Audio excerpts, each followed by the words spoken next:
Guys of a Certain Age is brought to you by no one. Absolutely no one.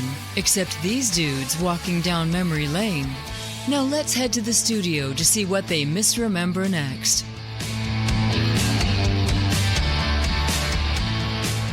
It's the podcast that even distance can't destroy. It's Guys of a Certain Age. Robbie Coblentz in the studio. Not alongside, but along with... Art Shirley. Yeah, who is calling in remotely. And we just need to get like a tin can line to your location unknown so that we could do like the old-fashioned where you got the 2 tin cans, the taunt string. Did you ever do that as a kid? Oh, yeah. Yeah. It worked. Yeah, we even had, I had a Batman communicate. It was like it's weird because it was 2 handsets. But it's long before you had cell phones, but they looked a whole lot like what the first, cell phones were that came out. But they had a line between them, and really it was just a tin can concept. There was not an electronic signal going across. It was just you stretched them out as far as you could and talked back and forth. And maybe it wasn't Batman, but it was. I may be confusing several toys in one, but yeah, I remember having that. So I remember. I think I've told this story on the podcast before. I was in 6th grade, and we had somebody come from NASA to do a demonstration to the whole school. That during a program that day, then they had an event at night for everybody to come to. And a couple things that the guy demonstrated, he had a tile from the space shuttle. And wow. I remember this vividly because I was involved. He had a tile from the space shuttle. He heated it up with a butane torch where it glowed. And then he asked me to touch it. And it was like room, like cool to the touch after he'd heated it up with the butane torch. And then that's cool. Yeah, it was really cool. Then the other thing is he pulled out of his pocket this balsa wood carved sort of almost like a flip phone prototype. And this was 1980, 81. This was before cell phones. And he talked about in the future everybody will have their own phone and it will bounce off satellites. And you'll have all these low-level satellites around the world catching these phone calls, and you'll have your own phone. We're like, ooh, that's cool. Star Trek communicator. Mm-hmm. And the thing that has been interesting to me as the cell phone world has developed, instead of the companies dropping in billions of dollars up front to send up satellites, they've built out cell networks, first connected by copper, then connected by fiber optics. And so that low-level atmosphere, cell interaction not happening via satellites, but through cell towers. So, long way from tin cans. So, but that's amazing that you saw that early. That's cool. That was really, really fun. So, but anyway, all right. I've got a couple questions. I got a geek or two. This is kind of an impromptu based upon travel schedule. You saw Superman. I'm going to try to go see it this week, and we'll review it with Jay. But okay, so you have not seen it. We thought maybe you'd seen it already. No, I haven't seen anything except things we'll talk about the second half of the show. But you like Superman overall? Oh, yeah. We came out of it with, and I was talking to Becky about it last night, and we really enjoyed it, enjoyed the hopeful feeling that it gave us. And I won't say a whole lot of spoiler things on this, but I think most of the stuff is on the internet now. But, we just really, really enjoyed it. I think, I can't remember if I told you this or no, Jay and I were talking about it yesterday, and it was not, to me, still the perfect superhero movie is Superman from '78 with Christopher Reeve in it, and it was not that to me. Yeah. But it was certainly a return to hopeful, Superman and things. There were several things in there that I went, I don't much care for that, but overall I liked it a whole lot. Yeah. Did you believe that a man can fly? I believe that in 1978, but.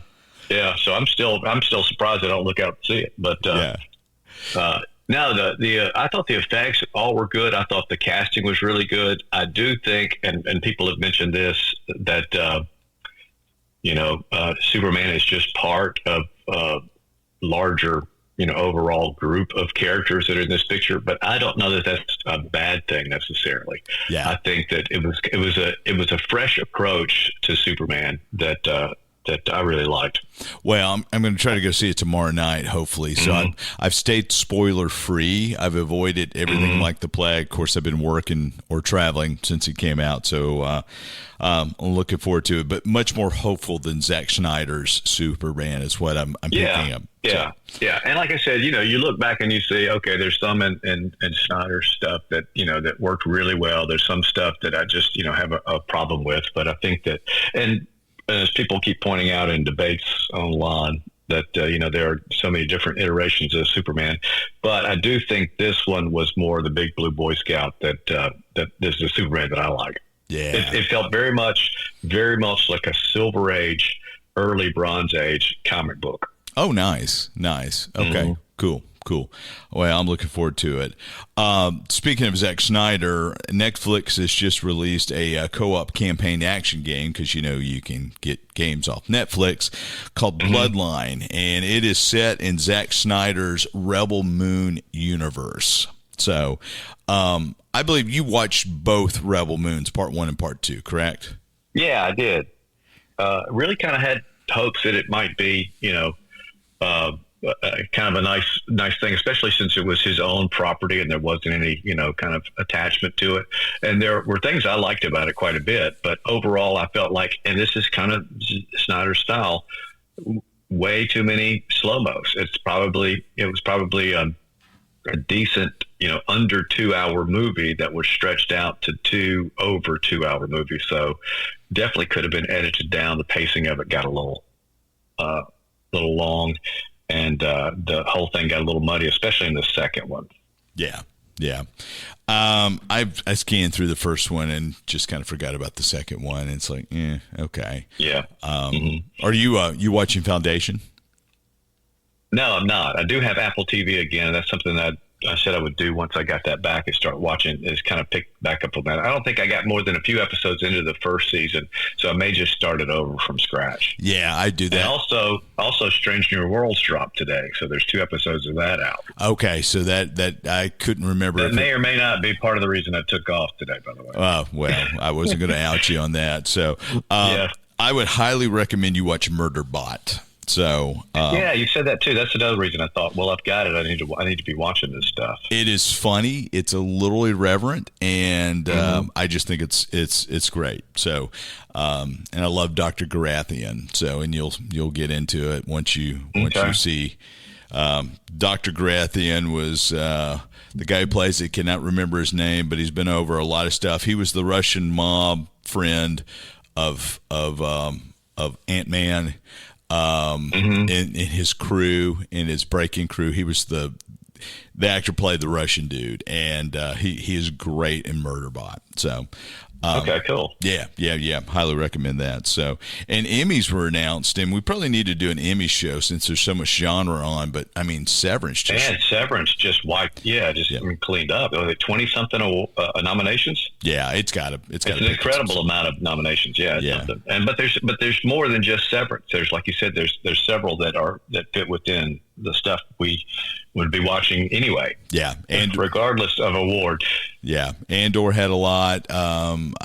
Forrest Whitaker got guest actor. I think Last of Us, Pedro is nominated for that. Vote for Pedro. That's right. Did you see? Did you see the meme about why Galactus came to Earth to destroy because he's sick of seeing Pedro Pascal and everything? Oh, no, I didn't see that one. Yeah. Galactus came to destroy the Earth because he's sick of seeing Pedro Pascal. Did you see the last? Have you seen the last teaser trailer for Fantastic Four with the big reveal about what Galactus wants? From the son, the baby. Yeah. No, that's the meme I've seen. I haven't seen the trailer. I need to go back and watch the trailer. So it's like, well, how did he know about your son? And he goes, well, just talking about it, telling him how he has an all-powerful son that can beat Galactus. And so, anyway. Yeah, I was really surprised that they dropped that in a mainstream trailer. So, That looks really, really good. I'm excited for that. Mm-hmm. And and that comes out the 24th, so it comes out a week from tomorrow. Good grief, it does, doesn't it? Yeah. I don't know where I am or what I'm doing. I've got to go. I was in a place we'll talk about soon. I've got to go to Maryland next week for a project. I was in Indiana this time last week, so I don't know who I am or where I'm going. So anyway, all right, we're going to kick it to the break. We're going to talk a little music and a project I've been working on, what little I can talk about it, up next. The Art and Rob show continues. We're jailous again. And so one of the things I've been traveling tremendously over the past few months, but probably the most cool project I've worked on, I just got back from Muscle Shoals. And I can't really talk about what I shot there, but I got to spend 2 days at Fame Studios in Muscle Shoals, Alabama. And it's the legendary studio that Rick Hall started back in the late 50s. And it was the genesis of the Muscle Shoals sound. And so, Art, did you see the Muscle Shoals documentary a few years back? Yeah, I did. I've actually watched it a couple of times back when I haven't seen it anytime lately, but I watched it. I thought it was just a fascinating thing. And I just really, even though Muscle Shoals is really close to us, relatively speaking. It's in Florence, Alabama, so it's a couple hours away. No, it's not in Florence. It's in Muscle Shoals. Florence is across Florence is across the river. Close to Florence. That's right. It actually is. Muscle Shoals is a place. Yeah, that's right. So, but I go through Florence all the time. We would go through Florence on the way to Nashville and kept saying, why don't we just make a day trip up here? Oh, man. Yeah. And so, that's right. We go through Florence, but it's actually in Muscle Shoals, which is, like you said, right across the river from it, right? Is that what you said? Yeah, that's right. So Florence is north of, and Muscle Shoals is of the river, and Muscle Shoals is south of the river. So I'm looking at and really, I've heard of Muscle Shoals, the music and stuff from that. Of course, that Muscle Shoals has got the Swampers from the Leonard Skinner song, Sweet Home Alabama. But I didn't really know its history until I saw this documentary. I was just fascinated by it. Yeah, and same thing. I had heard the Swampers tune and the Swampers line in Sweet Home Alabama, and had known a little bit about the history. But before COVID, my good buddy Joel Hamilton, we did a project up there called Sidemen, and we were, I think we've talked about that a little bit on the podcast before, but the whole idea was we were going to highlight some of these sidemen who've worked on all these songs, and it was kind of a backdoor pilot that nothing ever took off from. And I'd like to revisit it.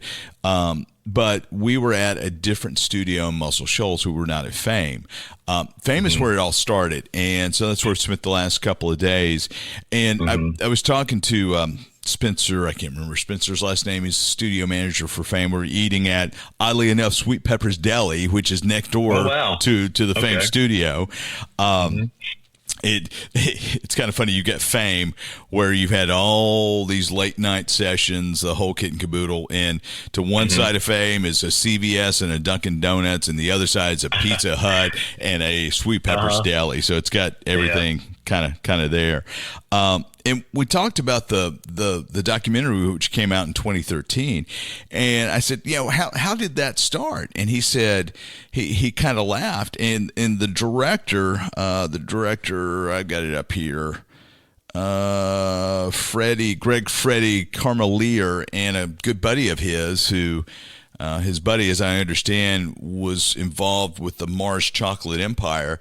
They're on the Natchez Trace, and they're driving south, and they start having car problems. And so they pull off into Florence, Alabama, stay at the Marriott, and they're in the lobby of the Marriott, in the restaurant, are all these photos of all these different musicians, famous musicians who've recorded in Muscle Shoals. And there's Fame Studios and there's Muscle Shoals Sound, and they're like, what in the world is this? And so they kind of investigated. They went and talked to Rick Hall, who is the manager, founder, owner of Fame Studios, the guy who started the Muscle Shoals sound movement, I guess. And he's like, yeah, we did this, and this. And these two dudes are like, we'd love to do a documentary. He's like, oh, get out of here. I'm not paying for anything. And they're like, no, we would fund it, just let us do it. And so they created the Muscle Shoals film, which premiered late September of 2013. Magnolia Pictures picked it up for distribution. And in the list of people that they interviewed, you got Rick Allman, Bono, Clarence Carter, Aretha Franklin. I mean, that's the last time she was seen on film. Mick Jagger, Etta James, Alicia Keys, Keith Richards, Percy Sledge, Candy Stanton, Steve Winwood, Wilson Pickett. It just goes on and on and on. And, they're all talking about the secret sauce in Muscle Shoals. And so I'm involved with the project. There's a classic kind of pop doo-wop band from the 50s and 60s that is reforming. And the new lineup cut some of that band's back catalog and then a few other songs. They did a version of Crazy Little Thing Called Love. They did another couple of tunes. And we recorded in Studio A, which is the studio in Muscle Shoals. And they are still recording in that studio. Oh, absolutely. Absolutely. That's what. Not a museum. I mean, it may have, some historical aspects there too, but it is still a working studio. It's a working studio. Both rooms are working. You got Studio A and Studio B. They've got a gift shop up front. They give tours twice a day at 9 and 4. Right. Yeah. And so, I mean, the Sons of Legion were in the studio next door to us yesterday, and apparently they're fairly popular. But you've got St. Paul and the Broken Bones, who recorded there. I bought one of their albums. Greg Allman did his last album there.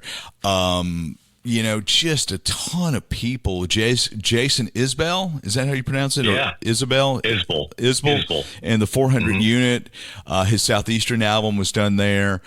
There was just, let me see, in fact, let's see if I can pull up a photo of some of the folks that I took a photo of some of the vinyl that they had for sale there. And I bought the St. Paul album. Yeah, that's good stuff. Yeah. Kenny Wayne Shepherd. Oh, really? Yeah. Yeah. I haven't heard his name in a while. They had the Aretha Franklin Classics album. I Never Loved a Man the Way I Loved You, which was the song that kind of put her on the map, was recorded in that room. I know. That's the thing. She kind of, according to the documentary, the Muscle Shoals documentary, her being down there was the turning point, and where she really kind of discovered her sound. And, because she was in that studio, and the backing musicians that they had, the Muscle Shoals rhythm section, or the Swampers. The Swampers. Yeah. Yeah. So there's been a ton of stuff recorded in there, like we've talked about that. But it wasn't just the Fame Studios. But so you walk in, and you feel like you're walking in something from the 70s. You can look up the room, you can look up the facility, the facade, the whole 9 yards. It's online, and it's very much a dated building. Oh yeah, Offices. Looking at a picture of it right now. Yeah, offices upstairs. Studios are in the downstairs in the back. You can load in from either side, and you've got a business office up front where Miss Linda Hall worked. She is Rickall's wife. Rickall passed away a few years ago. Yeah, and 2018. Yeah, she was a delight to talk to. And so she's still there. Yeah, Okay. yeah. I'll tell you, she had a funny story about Candy Stanton. I cannot say on this podcast. I'll tell you what other time. It's quite fun. And so you've got the gift shop / kind of, they show portions of the Muscle Shoals documentary on a big screen TV. You can buy T-shirts, all kinds of merch. You can buy albums that are recorded there. I'm on my vinyl kick, so I bought the St. Paul and the Broken Bones album that was recorded there. And then you go into this little hallway, And there's a sign there. There's a sign above the door that says, through these doors pass the most talented musicians and producers in the world, or something along that line. And I've heard that. I remember hearing that. Yeah. Yeah, and so they've got photos of Steven Tyler standing underneath it. I mean, just anybody who's been anybody.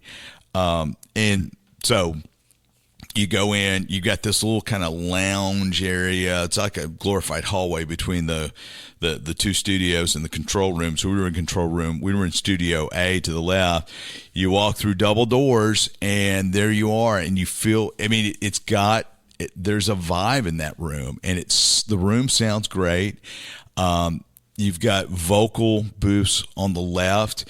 And what struck me was the way it was constructed. It is...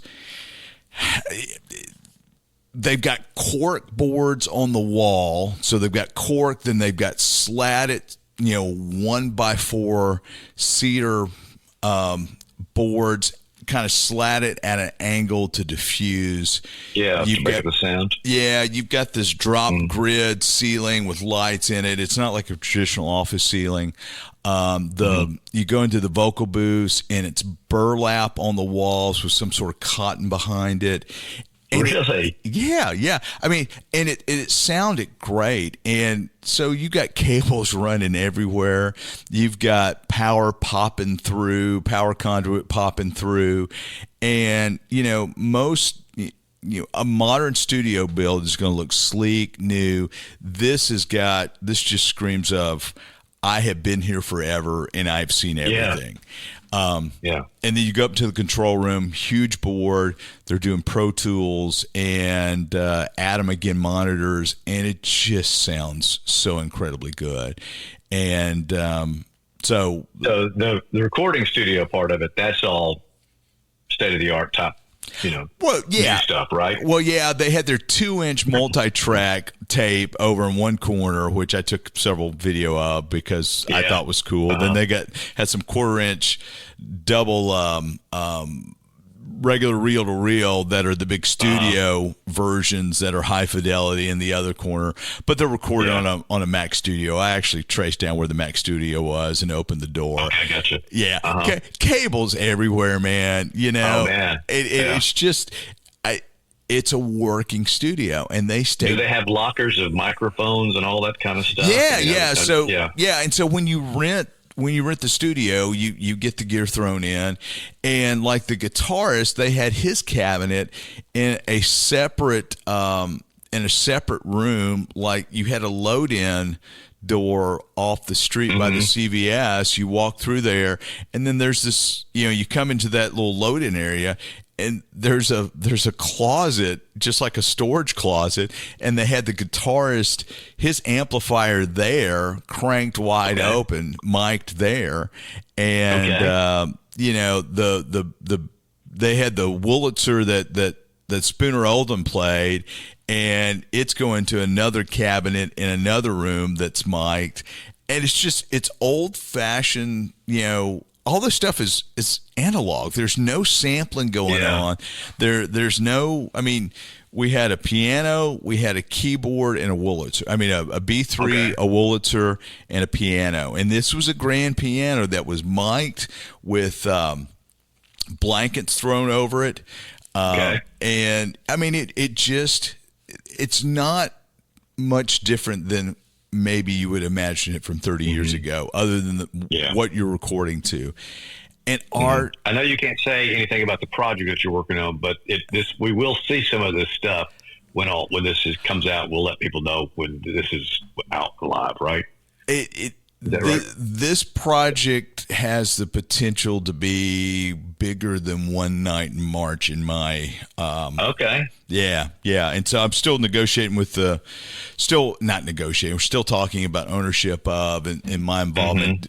Am I just a hired gun to shoot, or am I going to come on as a producer, editor on it? So but yeah, man, it just the vibe there was so amazing. And this once that documentary dropped, I mean, there's 8 or 9 professional studios in Muscle Shoals, but you have Fame, then you got Muscle Shoals Sound, and I was going to mention. Go ahead, mention that. No, go ahead. I've talked too much. Well, it's just 69. You had the Swampers left Fame Studios and went and recorded their own, created their own thing called the Muscle Shoals Sound Studio, and they had a lot of folks go through there too. Like I said, I think Fame is where you had just this incredible history behind that, because you had them going from 59 to 69 with the original Muscle Shoals rhythm section, the Swampers. But they continue now to do stuff. So like you said, you've got not only Fame, but you've got some impressive talent going through Muscle Shoals, Alabama, the town. Yeah. But Fame is where it all started. And again, that's where, in some cases, legends were definitely born. I mean, you look at the list of people that you got. They talk about in the documentary Dwayne Allman, the brother of Greg Allman, the one who passed away, the guitarist. He would camp out on the lawn or the parking lot of Fame Studios, trying to get something. I mean, he worked as a session musician as well. Well, they've got this little, when you walk in, you've got this smoking lounge to the left, and I sat out there and made a couple phone calls. I'm like, man, who else has sat here through the years? Oh my gosh! I mean, who else? And the whole thing with the Swampers leaving, and talking to some of the guys at Fame, it was an amicable split, I believe. Yeah. I never got the sense that it was not. And they were day players, and they wanted to have a little bit more ownership in what they were doing. And actually, Rick Hall had negotiated a deal with Capitol Records to give his players, residuals. And but a lot of stuff was recorded at Muscle Shoals Sound. So I've got a list of the top 20 songs recorded in Muscle Shoals. I'm going to start it, and this is from AL.com, Alabama.com. So 73 at Muscle Shoals Sound Studios. Number 20 is Loves Me Like a Rock by Paul Simon. Yeah. That was recorded there. And so the Swampers were on that one. And so that was produced by Phil Ramone, by the way. Okay. Fame Studios, Sweet Soul Music by Arthur Conley, which I've heard it, but I couldn't. I would have to hear it. You heard it again. Yeah. So Otis Redding was the producer on that. 18, You Better Move On by Arthur Alexander. That was a 61 cut. Rick Hall produced that. That was recorded at Fame. Land of a Thousand Dances, Wilson Pickett, 66, recorded at Fame. Old Time Rock and Roll by Bob Seger, 78, recorded at Muscle Shoals Sound Studio with the Swampers. And, so you've got the rhythm section and Bob Seger producing. I'd Rather Go Blind by Etta James, 68, recorded there at Fame Studios, where I was yesterday, produced by Rick Hall. I don't know this tune at all. I'm Your Puppet by James and Bobby Purify. I don't know that I've ever heard. I'm Your Puppet. I think it was remade by somebody in the 70s. I can't remember who did that, but I know it probably more from the remake than the original. Well, I didn't realize that Candy Staton did Fancy originally. Yeah. And she recorded before Reba did it. Yeah, she recorded it there at Muscle Shoals. So here's your one chance, Fancy Don't Let Me Down. Yeah. Snatching It Back by Clarence Carter, 69 at Fame. Clarence Carter. Yeah. Stroking. Sitting in Limbo by Jimmy Cliff, 71 at Muscle Shoals Sound Studio. Hey Jude by Wilson Pickett, featuring Dwayne Allman on guitar. Unbelievable! I got goosebumps. I think that's right. Yeah. I was sitting there where that was recorded by Wilson Pickett. I mean, that's unbelievable. And his version is supposed to be just a great alternate version of that song. Yeah. Allman actually taught him the song, is what I'm reading here. Yeah. So, Do Right Woman, Do Right Man by Aretha Franklin, 67, there at Fame. Respect Yourself by the Staple Sisters. That was over at Muscle Shoals Sound Studios.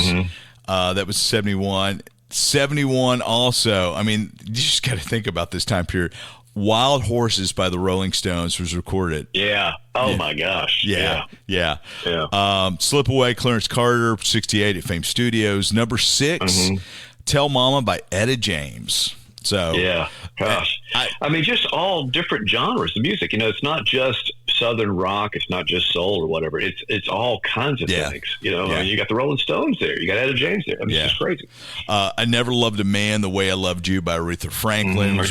Was at Fame in 67. That's number 5 on this list. I'll Take You There by the Staple Singers. Was at see, I would have thought that was at Stax, but that's in Muscle Shoals. Yeah, it's Sound Studio. Yeah.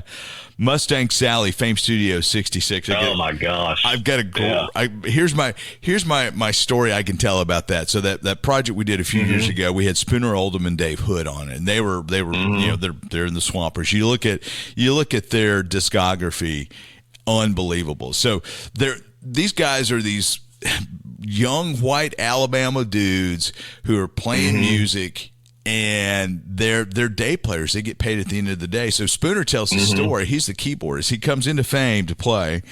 Wilson's in recording. They're doing Mustang Sally. There is no keyboard or piano part at all. And oh, wow. And so Spooner he plays B3, plays all of it. And he's like, I have got to make rent today. My landlord is breathing down my neck. I have got to get paid to make rent. So he invents that rumble at the front of Mustang Sally and works himself into a part that becomes an integral part of that tune. Oh my gosh, yeah. So he can get paid for rent. So number 2 at Nora Law Studios, which I'm not familiar with at all, but it's in Muscle Shoals, When a Man Loves a Woman by Percy Sledge. And then according to AL.com, the number 1 tune recorded in Muscle Shoals, this was at Sound Studios as well, Brown Sugar by the Rolling Stones. Gosh, 2 hours up to And I know it's not all in a single studio. We're talking about a single, Muscle Shoals in general, with their, like you said, multiple studios. Most of it seems like Fame and then maybe Muscle Shoals Sound Studio after that. Yeah. But wow. I mean, here's a couple other kind of, just stuff that was recorded in Muscle Shoals. Patches by Clarence Carter. Yes. Tighten Up by the Black Keys. Loan Me a Dime by Bots Skaggs. The First Cut is the Deepest by Rod Stewart. Gotta Serve Somebody by Bob Dylan. Main Street by Seeger. What else was on here? Kodachrome by Paul Simon. Yeah. And One Bad Apple. Paul Simon tells the story. Oh, go ahead. I was going to say One Bad Apple by the Osmonds. So, yeah. I know. I mean, that's the one I saw. Wow, I did not expect that.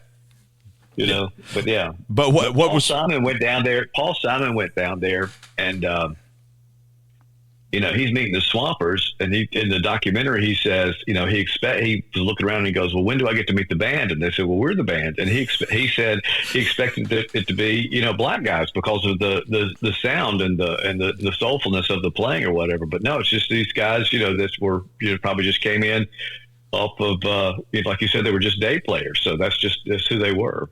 So he talks about how funny that was that he didn't even recognize who the people were when they came in, but nobody knew them. Other than in the studio, they never. The Muscle Shoals documentary was probably the biggest exposure for a lot of people that they would ever get. Well, it's it is a testament to Rick Hall, and I told Miss Linda yesterday when I was talking to her. They've been married for 58 years. I said to me, all these accolades are amazing, right? All this stuff, but to me, as a small business owner, as an entrepreneur, the fact that you guys were able to create something with a national presence in a small town in Alabama that is difficult to get to. I mean, difficult to get to. Yeah, it's not like that's a good point. It's not Birmingham, it's not Memphis, it's not even it's not Nashville.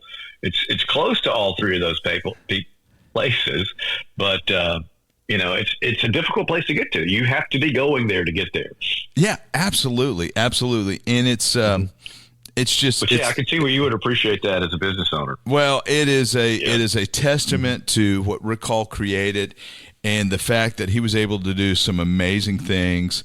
I'm trying to find Spencer's name, the studio manager, who is so. I've got his card. He's been there for 10 years. Great guy. Enjoyed hanging out with him, and he just. He knows the history. I mean, this is his main gig at this point. I mean, he is on staff at Fame, and he's just done an amazing job there. It's absolutely incredible what has happened there. And I would highly recommend, if you're looking for a day trip, if you're looking for something to pop in and just get a feel for the vibe.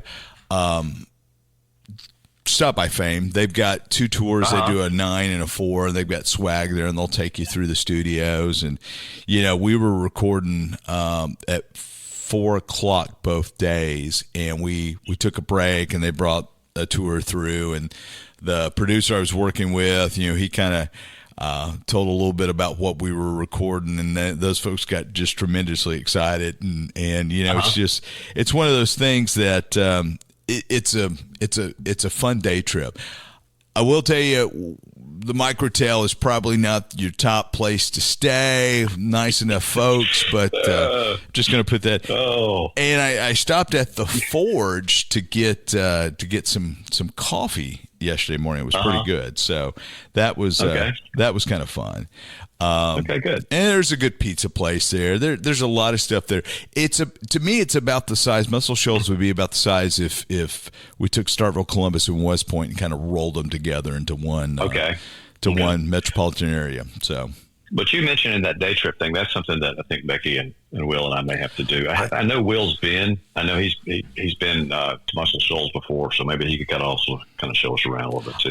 I tell you what, you should absolutely do it. And we were again talking to yesterday at lunch with my good buddy Brian Stevens, who I haven't mentioned at all. He was one of the producers on this, and he was the drummer on this project. And thankful to him to get me to involve me in it. And I probably need to have Brian on. Once this project becomes public, we need to talk about it. But, at lunch yesterday, we talked about this Americana music triangle that basically goes from Nashville to Memphis to New Orleans. And it covers most of Mississippi. And like all American music has its origins in that triangle: rock, blues, and country. Because you've got... That's a good point. Yeah, Jimmy Rogers, father of country music. Too, talking about New Orleans. Yeah. You got Elvis with Tupelo. You got all the blues artists, and just how... And Muscle Shoals is in that Americana triangle. And it's crazy, Art, just how this region that we take... I mean, you're in the home of Howlin' Wolf, I know, and that's what I was about to say. Howlin' Wolf, and I had, no idea the impact that he had on especially like British blues rock folks. You just didn't know him. And, here we are in his hometown, or right outside of his hometown. But, it's amazing. It's absolutely amazing. Yeah, I'm looking at you can look at it, AmericanaMusicTriangle.com. It's pretty fascinating. So it's Nashville, and it goes to New Orleans, cuts up to Helena, Arkansas, across Memphis to Nashville. And it encompasses basically all of Mississippi except for the Gulf Coast, like from Hattiesburg down, western Tennessee, and then the Delta parts of Arkansas. And Muscle Shoals is in the middle of it. And, the towns that are highlighted in this are Tunica, Helena, Memphis, Clarksdale, Cleveland, Leland, Greenwood, Indianola, Oxford, Tupelo, West Point, and then Meridian, Jackson, and Natchez. So, isn't that something? I mean, that's really something. Blues, jazz, country, rock and roll, R&B, soul, gospel, bluegrass, Cajun, Zydeco, Southern gospel, all from that triangle. So, man, that needs to be my next. That needs to be my next documentary. That would just be pretty, that sounds cool. Pretty awesome. Yeah. And they've got all these driving trails Tupelo to Nashville takes you through. I mean, Tupelo, New Orleans takes you through Jackson, Natchez, St. Francisville, Baton Rouge, New Orleans. So that's what we should do, the three of us. I'm telling you. I'm just thinking, I may need to find a way to make myself more available to help with that. Yeah. Well, so we should do a music and food tour is what we should do. I mean, that's not a bad idea. That's not a bad idea at all. Think about that. How we could. There's a lot of stuff that we could hit. So anyway, that's not here nor there nor yonder. So, but yeah, that was my adventure over the past couple of days, and it's cool. It's a lot of fun. I can't wait to talk a little bit more about it as we get closer. So, all right, good deal. All right, well, that'll wrap us this time around. We'll see you guys down the line.